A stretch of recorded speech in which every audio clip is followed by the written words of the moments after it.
హరిహర వీరమల్లు అనే సినిమా థియేటర్లలోకి వచ్చేసింది. Already review చెప్పుకున్నాం మనం.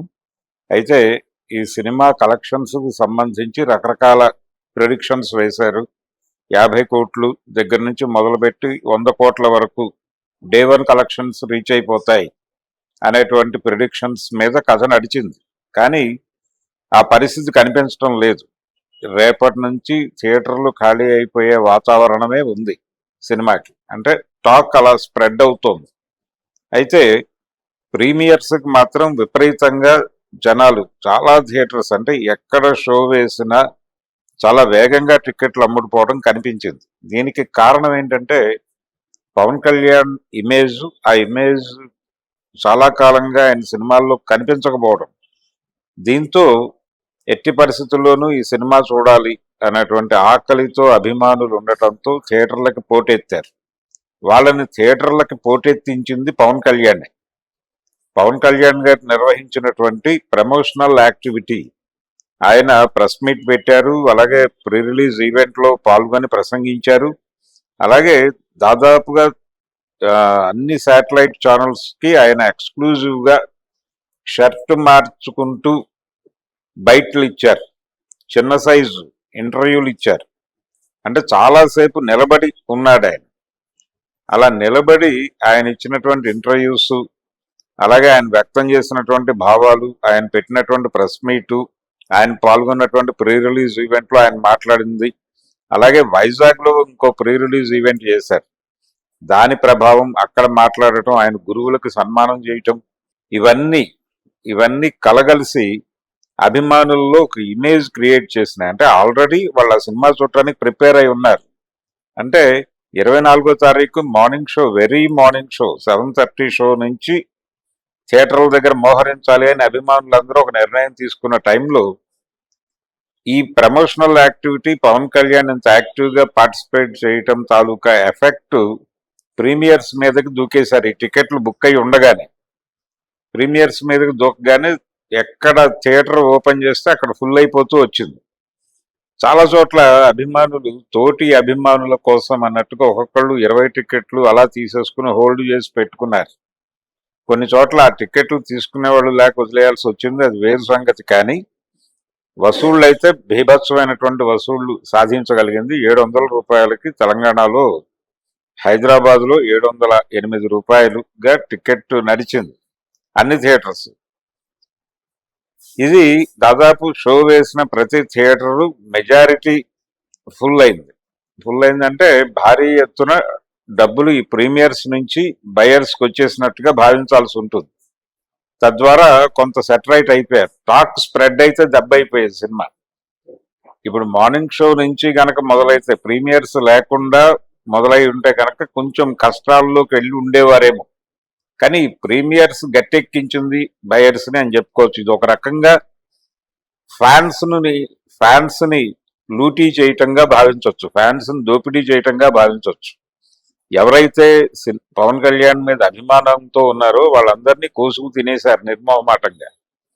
సినిమా ఎలా ఉంది అనేది వారికి తెలుసు. పవన్ కళ్యాణ్ కూడా సినిమా చూశాడు. సినిమాలో ఉన్నటువంటి విఎఫ్ఎక్స్ గందరగోళాలు ఇవన్నీ చూశాడు ఆయన. కనీసం అప్పుడైనా కట్ చేయమని చెప్పుండొచ్చు, ఎడిట్ చేసి ఉండొచ్చు, కొంత ట్రిమ్ చేసి ఉండొచ్చు. అంటే పవన్ కళ్యాణ్ టైం ఇవ్వకపోవడం వలన ఇది ఒరిజినల్గా క్రిష్ అనుకున్నది న్యాచురల్ లొకేషన్స్లో షూట్ చేసి విఎఫ్ఎక్స్తో మ్యాచ్ చేసి ప్రేక్షకులకి కంటికి ఇబ్బంది లేకుండా సినిమాని నడపటం అనేది ఆయన టెక్నిక్. ఆయన మొదటి నుంచి అనుసరిస్తున్న పద్ధతి అది. కానీ ఈ సినిమాకి వచ్చేసరికి అవకాశం పవన్ కళ్యాణ్ గారు ఇవ్వలేదు. ఆయన కోసం అనివార్యంగా ఒక క్వాలిఫైడ్ కాని గ్రీన్ మ్యాట్లో షూట్ చేయాల్సి వచ్చింది. ఆయన మంత్రి పదవిలోకి వచ్చాకే మేజర్ షూట్ జరిగింది అనేది వాస్తవం. అంతకు ముందు జరిగింది చాలా తక్కువ. అంటే క్రిష్ షూట్ చేశాడు అని చెప్తున్నటువంటి సన్నివేశాలు మనకు అర్థం అవుతాయి, కానీ మెజారిటీ భాగం ఆయనకు కూడా పెద్దగా అవకాశం ఇవ్వలేదు ఆయన. పవన్ కళ్యాణ్ గారు టైం ఇవ్వకపోవడం అనేది ఒక రకంగా ఈ సినిమాకి చాలా ఇబ్బందికరంగా మారింది. ఈ సినిమా ఈ రోజున ఈ కండిషన్, సినిమా చూసి బయటకు వచ్చిన ప్రతి ప్రేక్షకుడు పెదవి విరుస్తున్నాడు అంటే దానికి చాలా సీరియస్గా పవన్ కళ్యాణే కారణం. పవన్ కళ్యాణ్ టైం కేటాయించకపోవడం, ఇలాంటి ఏ స్క్రిప్ట్కి ఎంత టైం కేటాయించాలో అంతా కేటాయించి తీరాలి. కేటాయించకపోతే జరిగే వినాశనం ఏమిటో ఈ సినిమా చెప్పింది. ఇది ఒక దారుణం. అయితే ఈ ప్రీమియర్స్ పేరుతో ఆయన ప్రమోట్ చేసి ప్రీమియర్స్కి అభిమానులు పోటెత్తేలాగా చేసి వాళ్ళ జేబులను కొల్లగొట్టి 700కి టికెట్లు అమ్మేసి ఇక్కడ అలాగే అక్కడ కూడా ఇది వరల్డ్ వైడ్ కలెక్షన్స్ దాదాపు 100 కోట్లు వచ్చేస్తాయనేది ఒక అంచనా వేశారు, కానీ ఆ పరిస్థితి కనబట్టలేదు. 7 కోట్లు అనేది ఒక అంచనా, 7-7.5 దాకా వెళ్ళింది అనేది ఒక అంచనా. ప్రీమియర్స్ తాలూకా వసూళ్ల వివరాలు ఇంకా బయట రాలేదు. ఏది వచ్చినా ఇది వాళ్ళు అనుకున్నటువంటి 50 మార్కో లేకపోతే 80 మార్కో రీచ్ అయ్యే పరిస్థితి అయితే డెఫినెట్ గా కనిపించడం లేదు. ఇది డెఫినెట్ గా ఇంకొక 2 రోజులు మాత్రమే ఉంటుంది ఈ హడావిడి. మ్యాక్సిమం అంటే ఈ రోజు షోస్ అయిపోతాయి.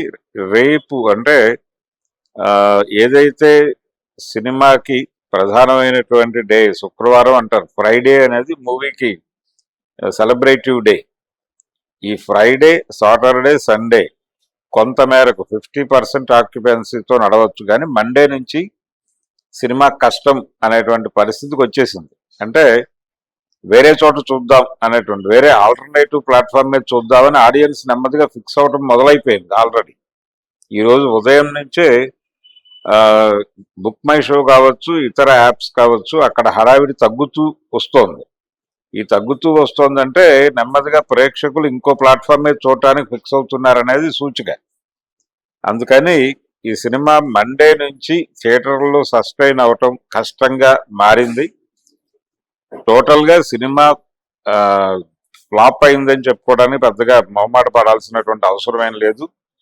ఈ సినిమా పరాజయానికి కథ కారణం కాదు. కథ వాళ్ళు అనుకున్న లైన్ బాగానే ఉంది, దానిలో కొన్ని సైద్ధాంతిక గొడవలు ఉన్నప్పటికీ కథగా వాళ్ళు అనుకున్నప్పుడు అది ఆన్ పేపర్ బాగానే ఉంది.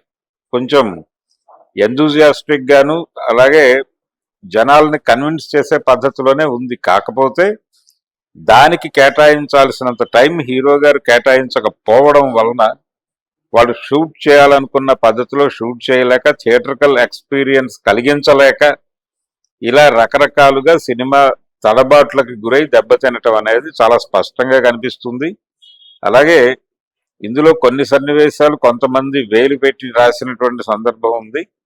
ఈ హైనాల సన్నివేశం, ఆ టైంలో వచ్చేటువంటి కొంత కామెడీ ట్రాక్, ఇది ఆది ప్రభావం ఉంది, హైపర్ ఆది ప్రభావం. అలాగే కొన్ని సన్నివేశాలు చిత్రీకరణకు సంబంధించి ఆయనే చెప్పుకున్నట్టు ఆయన ఆత్మబంధువు త్రివిక్రమ్ శ్రీనివాస్ గారి ప్రమేయం ఉంది. ఎటువైపు నుంచి ఎటు చూసినా కానీ ఈ సినిమా ఒక రకంగా అచ్చుకుల బొంతగానే తయారైంది. దీనికి కారణం ఆయనకి దర్శకుడిని పూర్తిగా విశ్వసించి ఆయనకి బాధ్యతలు అప్పచెప్పేసి తను జస్ట్ నటుడుగా ఉండటం అనేది కూడా ప్రాపర్గా జరగలేదు. క్రిష్ ఆ విషయంలో కూడా ఆయన డిస్టర్బ్ అయి వెళ్ళిపోయి ఉంటాడు అనేది సందేహం. ఆయన ఇంతకుముందు తీసినటువంటి కంచా సినిమా కావచ్చు, లేకపోతే గౌతమిపుత్ర శాతకర్ణి కావచ్చు, అవి కూడా గ్రీన్ మ్యాట్లో షూట్ చేసి, ఒరిజినల్ లొకేషన్స్లో షూట్ చేసి, వాటిని విఎఫ్ఎక్స్లో మ్యాచ్ చేసుకుంటూ వెళ్ళిన పద్ధతే. కానీ న్యాచురల్ లొకేషన్స్లో షూట్ చేసి దాన్ని ఇలా గ్రీన్ మ్యాట్తో మ్యాచ్ చేయటం అనేది ఆయన అద్భుతంగా అందులో ఒక ప్రావీణ్యత సాధించాడు. అటువంటి దర్శకుడు చేతుల్లో ఈ సినిమా తగిన సమయం ఇచ్చి చేసుంటే డెఫినెట్గా మంచి సినిమా అయ్యేది. మంచి సినిమా అయ్యేది, పవన్ కళ్యాణ్కి ఒక పెద్ద హిట్ వచ్చేది, అలాగే ఆయన అభిమానులకి కనువిందు చేసేది. ఆయనకి కాస్ట్యూమ్ డ్రామా లేదు ఇప్పటిదాకా, మంచి కాస్ట్యూమ్ డ్రామా అయి ఉండేది. ఈ అవకాశాలన్నింటినీ చేయి చేతులా జారవిడ్చుకుని సినిమా పరాజయానికి ఒక రకంగా పవన్ కళ్యాణే కారణం అని చెప్పాలి. అలాగే పవన్ కళ్యాణే అభిమానుల జేబులకు చిల్లు పట్టడానికి కూడా పవన్ కళ్యాణే కారణం అని చెప్పుకోవాలి. ఎందుకంటే చాలా మంది మార్నింగ్ షోకి అంటే డే 1 షోస్ బుక్ చేసుకుని సడన్ గా ప్రీమియర్స్ అనేటువంటి ప్రోగ్రామ్ వచ్చేసరికి ఇవి ఇలాగే ఉంచి అది చూసి ఇది కూడా చూద్దాం అనుకుని బుక్ చేసుకున్న వాళ్ళు ప్రీమియర్ చూసే చాలా హతాశులు అయిపోయారు. ఇప్పుడు అనివార్యంగా ఈ షోకి కూడా వెళ్లాల్సినటువంటి పరిస్థితికి నెట్టివేయబడ్డారు. ఇలా అభిమానుల్ని ఒక రకంగా ఇబ్బందులకు గురి చేసిన హీరోగా కూడా పవన్ కళ్యాణ్ చెప్పుకోవాల్సిన పరిస్థితి.